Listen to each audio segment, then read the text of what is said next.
Hello, survivors. And I just want to say I have a message. I have a message today. And my message is do not allow you to ever forget. Do not allow anyone to ever try to shut you down or make you believe that you can't do something. Like, that is my biggest message with all of my YouTube videos. Speak your story, believe in yourself, and remember that you are here for a purpose. That is what I am trying to do with all of my videos. I do them for my daughters because I know that I have to apologize to my daughters because I stayed in a narcissistic abusive marriage for 25 years. I've been with him, and before that I was in other narcissistic relationships because it felt familiar to me. It felt comfortable. I tried to convince myself that I could change people. I used to be like the person who would say, well, he's a hard person, or he's a vindictive person, but he's mine. So I felt as though it was my problem. And the truth is, you don't need anyone to ever tell you that you are not valuable. So, as I get ready for my day, I'm going to tell a story about how I have survived. And I'm putting on my makeup. And I hardly ever do videos without my makeup on, or even leave the house without my makeup on, which is one thing I can say. I'm very grateful that my daughter, both of my daughters pretty much, are really good at doing makeup. So I taught them that. The hardest part for me in telling my story of survival is knowing that my daughters have chosen to live with my soon-to-be ex-husband, because I wanted them so dearly. Like, the first time I met him, actually, one of the first questions was, do you have any kids? He said he had a daughter, and I said, oh, I need 2 of those. It was like, we just met. And literally, I wanted them so badly. I had 5 miscarriages before I had them. I was on infertility hormones and all that, and I had gestational diabetes. I also have lupus. I had PCOS. I had a lot of health issues. I've always had a lot of health issues because of the lupus, but basically, I was told actually by my doctor that I shouldn't have any more children when I was in my 20s, after I had my 2 sons. But I wanted my daughters so badly. And here's a funny thing that happened. When after I had my my last son, Nicholas, after I had him, I went to see a psychic. and going to see the psychic, it was with a girlfriend. She was another nurse that I worked with at the hospital, and we worked night shift. And so she said, there's a psychic that's in Bel Air, and I really want to go see him. Do you want to go? And I was like, okay, why not? So we went, and he was an Asian, I believe he was Vietnamese, Asian man. And when you come in, he's got these playing cards. They were not tarot cards, they're playing cards. And he asked you your birth date, and he asked you, I want to say maybe it was just your birth date. Anyway, he then began to tell me that I was not from here. I was from Chicago, which was true. I was born in Chicago. And I lived in a lot of, he said, you're going to live in a lot of places. You've lived in a lot of places, you're going to live in a lot of places.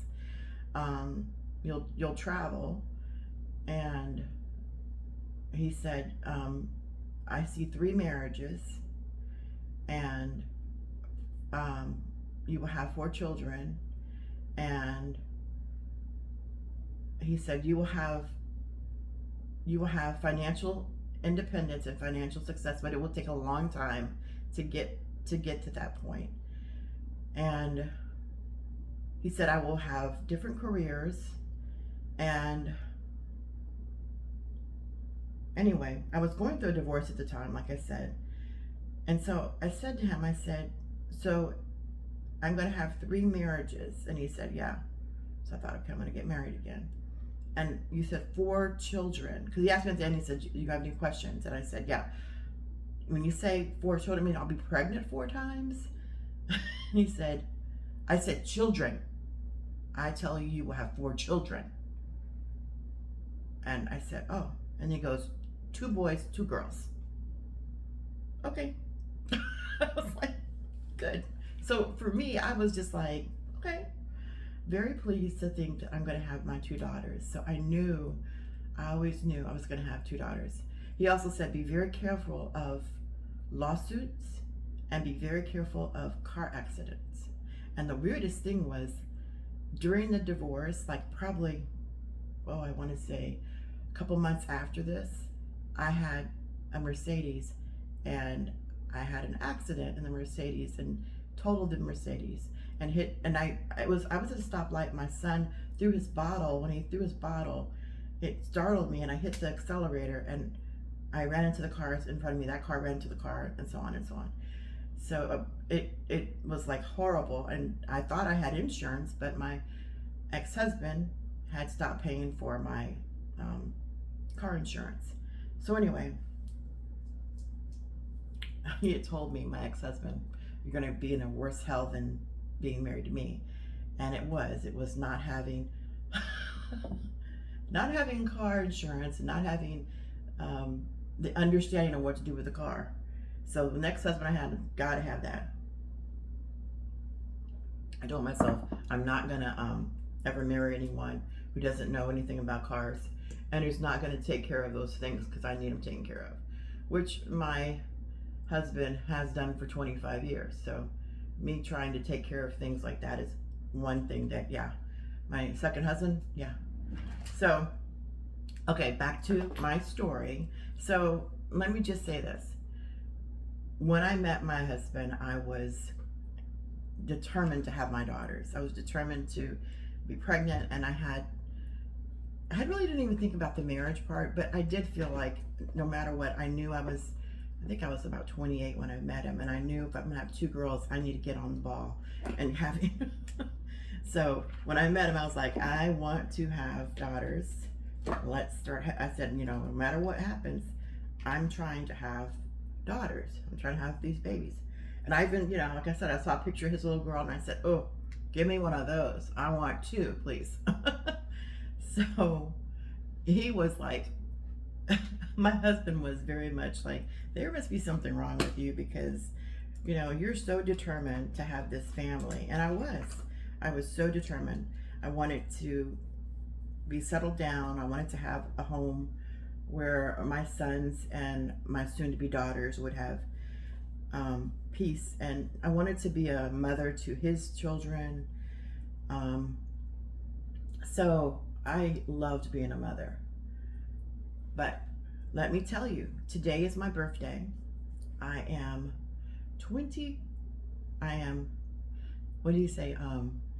55 years old today.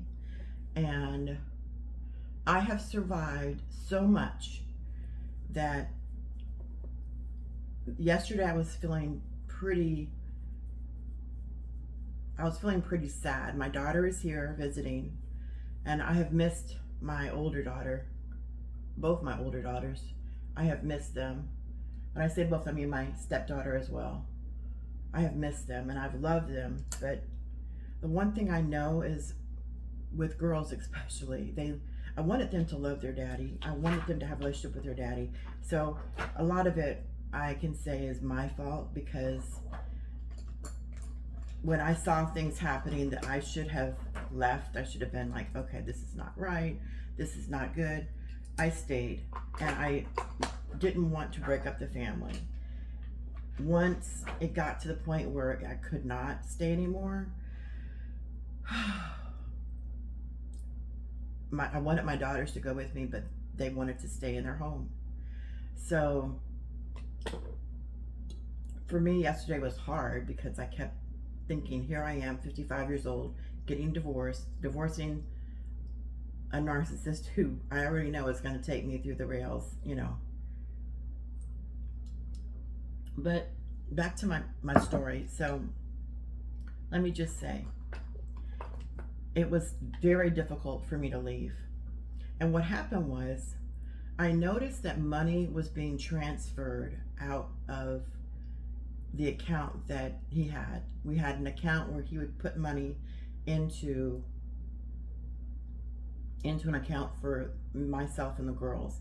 I always wanted to just get just give me like $1,000 a month, so I would just have, you know, money, because I was a stay-at-home mom. I was taking care of the kids, and I was doing side hustles. Like, I was a reseller online, and I was reselling, because I was trying to have some extra money for myself, and so I wouldn't have to ask him for money. I was also a CPR instructor with the American Heart Association. And so basically, I always thought to myself, like, if I was truly like really successful, if I had like won the lottery or whatever, I would never tell him to ask for money, because we're married, and whatever I would have was his. I never would put money away for myself. I was always giving money to put in that account that we had together, or spending it on the family, buying dinner or buying groceries or whatever. And that is one thing I want to tell all women: always keep some money for yourself. Like, always do that, because in the long run, it's just going to be you. And let's say something happened. I remember one time I said to him, I said, well, what would happen if something happened to you, you know, and you got sick, and I couldn't get to, like, he wouldn't give me the passwords for the bills, or he wouldn't let me see any of the credit card bills. He wouldn't let me, you know, even know how much.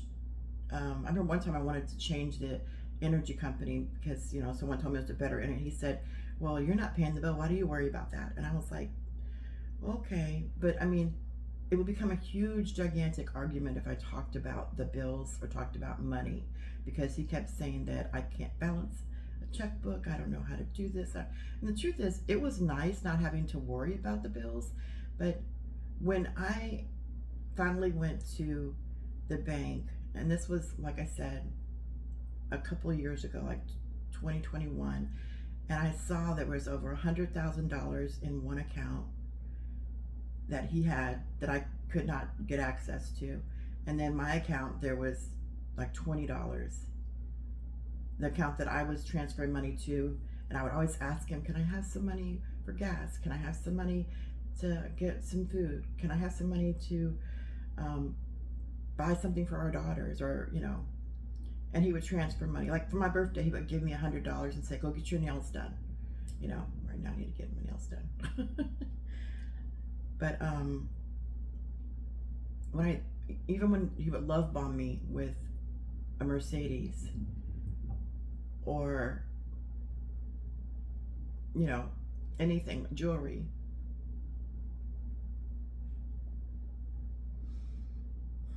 I would think to myself, oh, I love my husband so much. But my friend told me the other day, she said, getting a car is different than getting jewelry, because the car is in his name, and he's going to tell you when you can and can't use the car, or what car you can use. He's determining that, and you should be able to say that's community property, and you should be able to use whatever car you want. And I remember saying to her, but, you know, he knows I love Mercedes, and that's why he got it for me, and, you know, I'm so grateful. And she was like, why are you grateful for something that you could have went and bought yourself?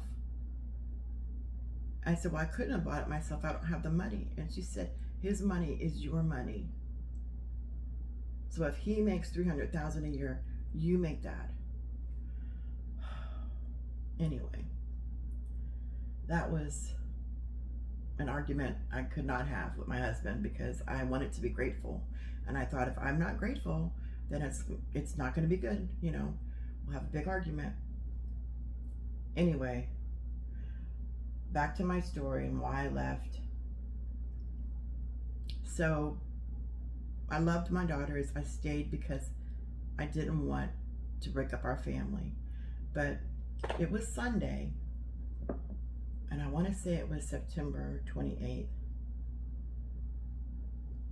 2023. And I had noticed money had been moved like for a couple of years. He would be taking money and putting it in an ally account because, like I said, I went to the bank and I asked him to see the statements, and they showed me that, you know, well, I saw that money was being moved to an ally account, and he wasn't discussing that with me. And I just thought to myself, well, that's our savings. I even asked him one time, I said, so if something happened to you, what would we do? And he said, well, I've got enough money to take care of us the way we've been living for 2 years. And I thought, okay, that's good. But anyway, I digress. Let's get back to the story again. Going all over the place because it's very hard to tell this, but my sister helped me a lot. And one day she came over and she wanted to get some formal wear because my brother was going to have a birthday party coming up, and it was a formal occasion. So she came over and brought a friend, and I had a reselling business selling formal gowns, and she tried them on, and you know, and I started crying to her about how my husband and I were, you know, at such odds, and the girls were siding with him, and they were, you know, not really talking to me. And my birthday had just passed, and they didn't go with me to my birthday dinner and different things, and I was just really upset. And so my sister spent the night, and she said she was going to help me get things organized because I really was trying to have a business location, and she was going to help me organize some things. So that next, and plus she was also helping me because we had to pick my daughter up from her homecoming dance, and it was really late and I couldn't see good at night, so she drove to do that. And so that night we talked, and I said, let's go to mass in the morning and pray about this. And she loves to pray with me, so we did that. We went to mass that next morning, that Sunday. And they had a priest who was a visiting priest, and the priest said something that was stuck with me. He said, even if you're having difficulties with people, even if you're having problems in your life with someone who you may not like or have issues with, they deserve to go to heaven. God wants everybody in heaven, and I want to go to heaven. And God has said that He's made everyone, even the people who harm you, He's made them. So you need to always pray for everyone. Pray for the people who hurt you. Pray for everyone. Pray with them if you can. Pray for them, and pray that they can go to heaven. And I started thinking about my daughters who refused to go to church with me because their dad wasn't going. They didn't have to go. And how I would say I had no decision-making process in my house. I could not make a decision because he could veto it. And it was hurting me so much. And I couldn't speak on it.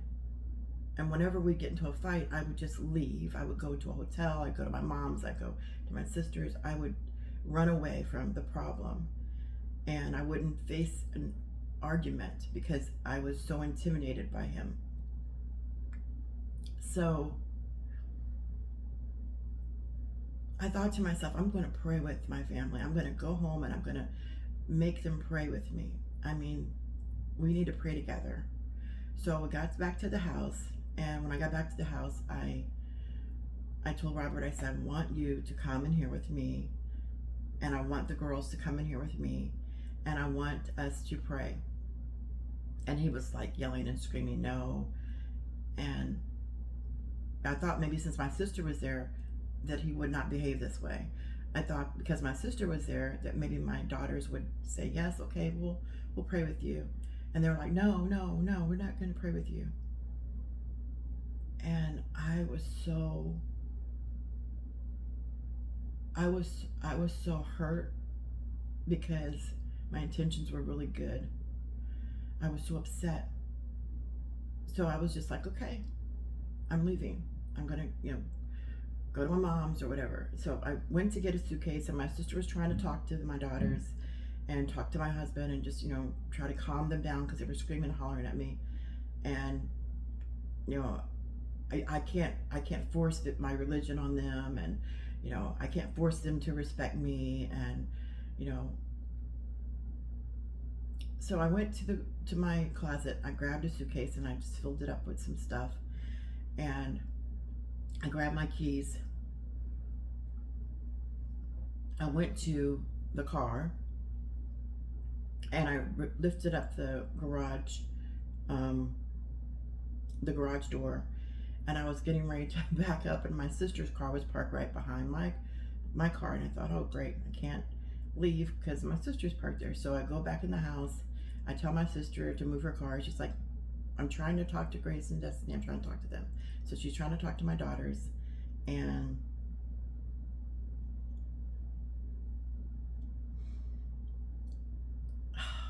so I thought, I'm gonna take the other car.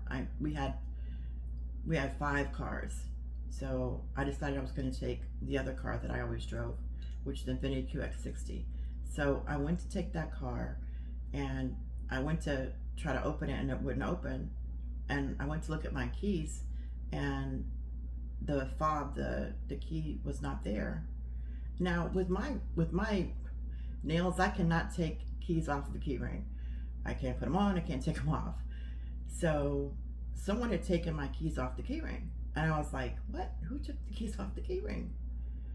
And I know Robert had other keys that were the second pair in his office. So I go in the office and I see my keys there, and so I grab my keys. He grabbed my arm and twisted my arm, twisting me down to the floor, and my kneecap hit our slate floor. My hip fell on the ground, and of course I dropped the keys.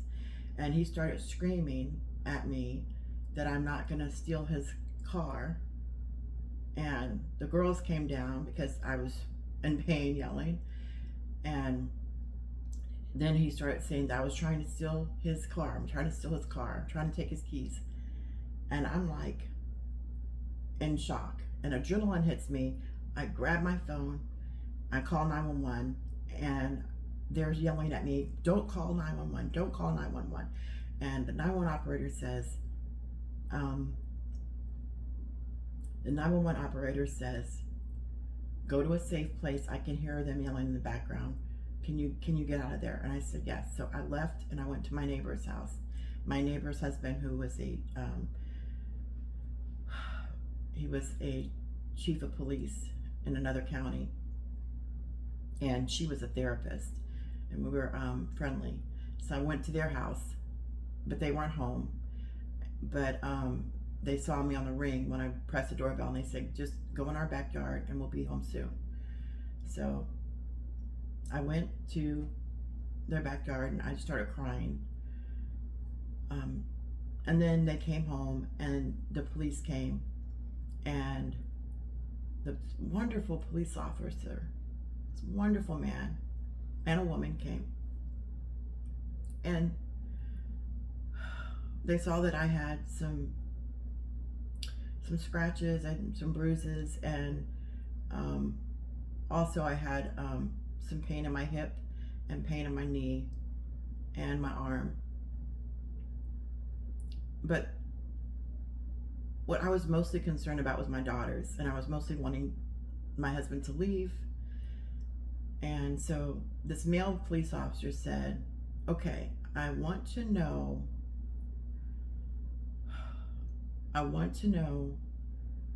if he has ever kept you from leaving.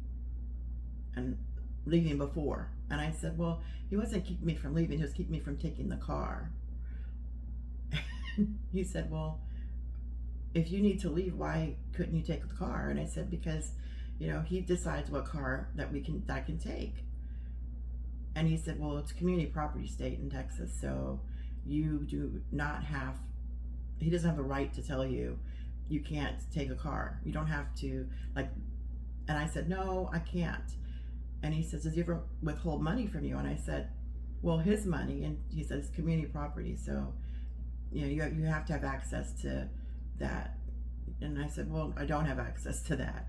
And he said, has he ever physically assaulted you or hit you? And I said, well, yeah. Has he ever thrown things at you? Yes. And he said, okay.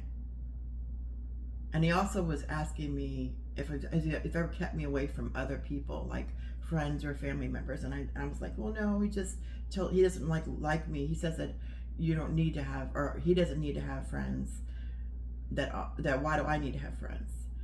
And so he kind of insults me about me having friends, but he doesn't like tell me I can't have friends. And he said, okay. So then he went to talk to my husband, and then he came back about 30-40 minutes later, and he said, okay, we're going to arrest your husband. And I was like, oh no, wait a minute. And he said, the reason why we're going to arrest your husband is because he said that you were trying to take his keys. And I said to him, my wife was trying to take, I don't know if he said this to him or if he said it to me. He said, if my wife was trying to take the keys to leave, I would just hand her any keys to any car, because you have plenty of cars out here. I would just give her the keys and let her leave. And he was like, you know, it's my keys, it's my car, you know. He said, well, he's got to learn a lesson in community property now. And my heart began to palpitate. I have a problem with my heart where it will go into atrial fibrillation. It will also have ventricular tachycardia. It would have premature ventricular contractions. It would have SVT. These are all medical terms, but you can look them up. Basically, whenever I'm in stress or whenever I overexert myself or I get upset, that can happen. So, like, even I have to drink decaf coffee because I'm not supposed to have, you know, too much stimulation of my heart, and I'm on medication for that. And I have, you know, so all I'm saying is I start to feel that way, that I'm probably gonna have, you know, a flare or an attack. It could be a lupus flare. I don't know. I started feeling that way. So they called an ambulance. They got me EKG. They examined me. They said you should go to the urgent care to get x-rays and stuff. So literally I was going to do that. They arrested my husband, and my daughters were hysterical. They were so mad. How could I do this to their father? So they didn't want to talk to me. And my sister decided to stay with them. I was going to go to the urgent care, and I called my son to tell them what happened. And my sons are like, get everything you want from the house now while he's gone. And they weren't even like concerned about the fact that I was, you know, they were like, Mom, you're done. You've got to leave now. It's over. We're going to come there and we're going to help you get all the things you can get out of the house. And I was like, okay. So I met my sons, and the adrenaline was just grabbing things. And the things I grabbed, you know, was probably maybe 10% of the things that I owned. I just needed to make sure some of my inventory for my business, my formal gowns that I had, were not going to get damaged. Because he told me, he said, if you ever leave me, I'm going to throw all that junk away and give it to Goodwill. And so I thought, okay, I don't want him throwing away my inventory for my business, because that'd be my livelihood.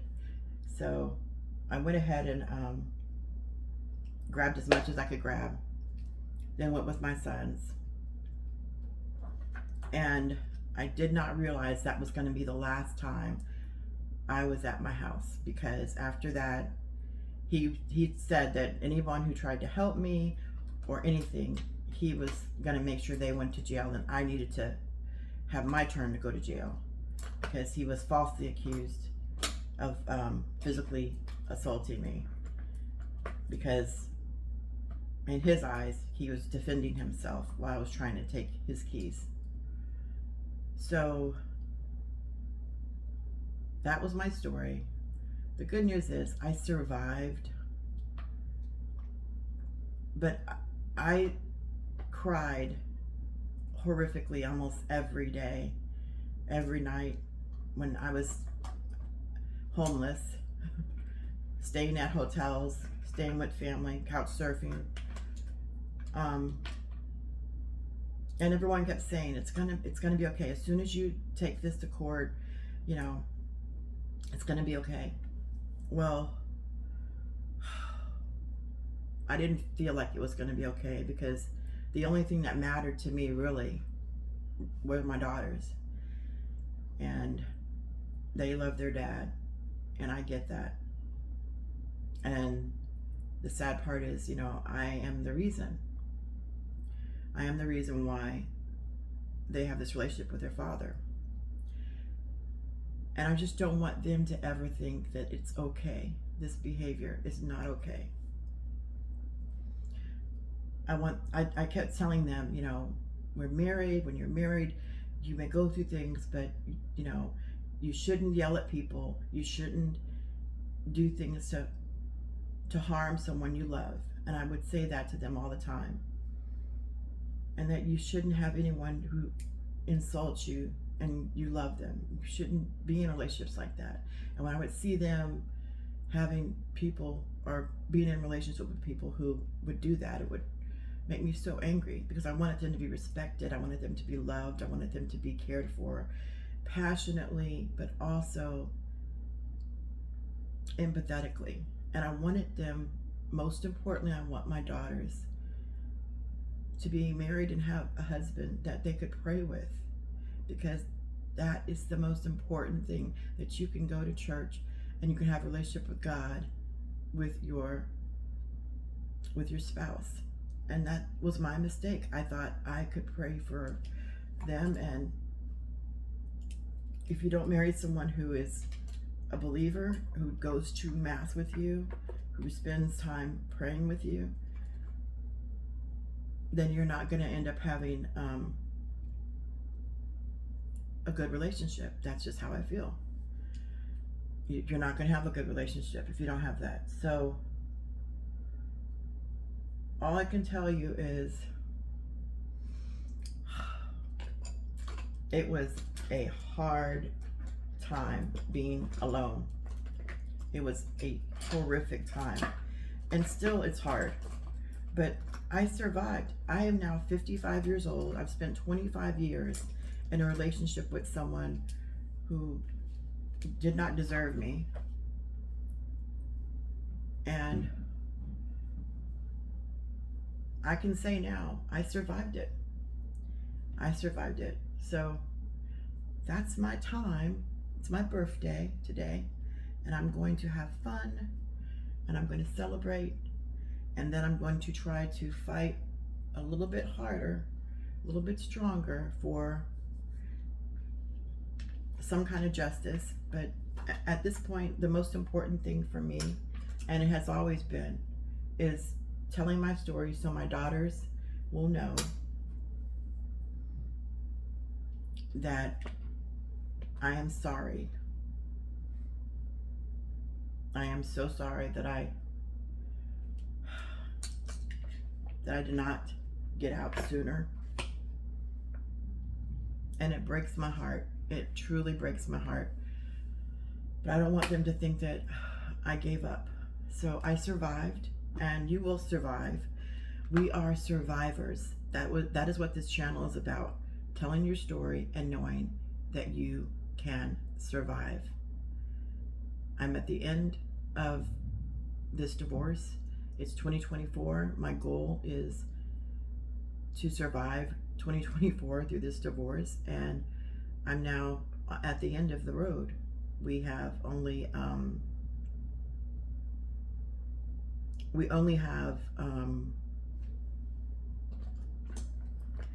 I think one more visit and then our court appearance, whatever, and then it's over.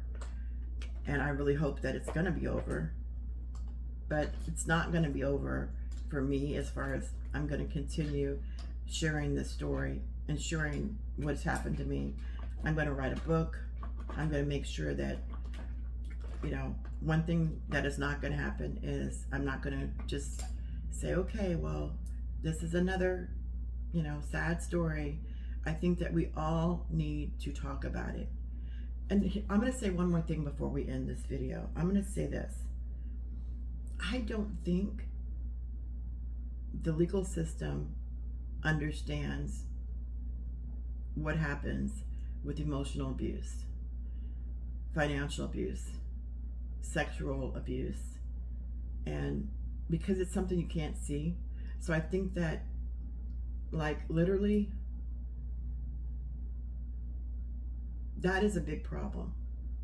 If they understood how it is, like that police officer was so great, because he was like, you know, community property in Texas, bottom line, if someone is doing these things, it's abuse. And I think the police force is starting to really educate them about that. But he was just as plain as day. He was like, he's got to have a lesson in what community property is.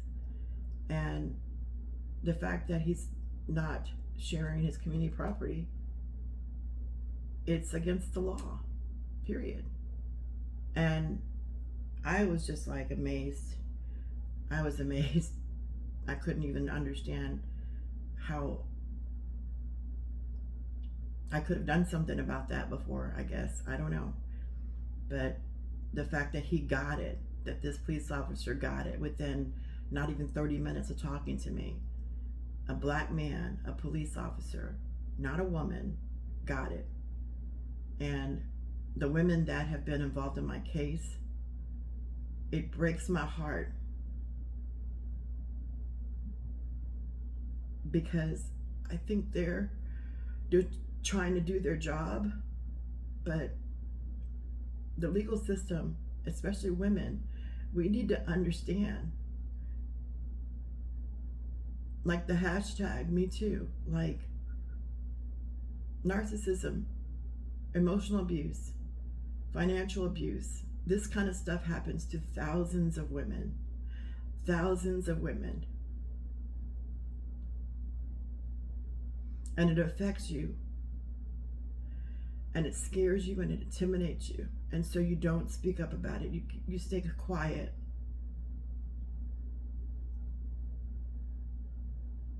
And you need to stop being quiet. You need to stop hiding. You need to just tell your story. You need to remember that God is going to protect you. That God is more powerful than this person, than this system. God is more powerful.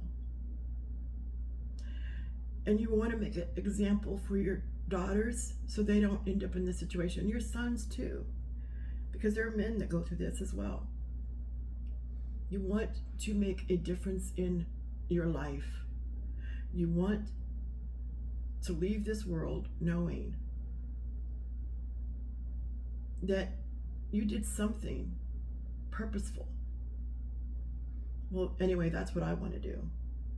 So I'm not going to be silenced. I'm not going to be told that I can't tell my story, because it's my story to tell. And I want other people to stand up and take note and be like, yeah, this is not right. It's not right. Anyway, that's my time. And I'm going to have a happy birthday. And I am so blessed to have family that loves me. I'm so blessed that my daughter is finally here with me. She decided to come and visit, finally. And I'm so blessed that I have wonderful sons. And one of my sons is the one who's throwing me this, little family get-together party.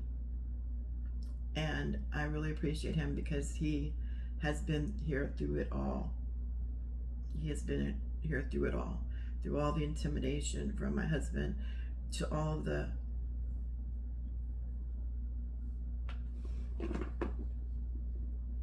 he's been amazing, and he's a survivor as well.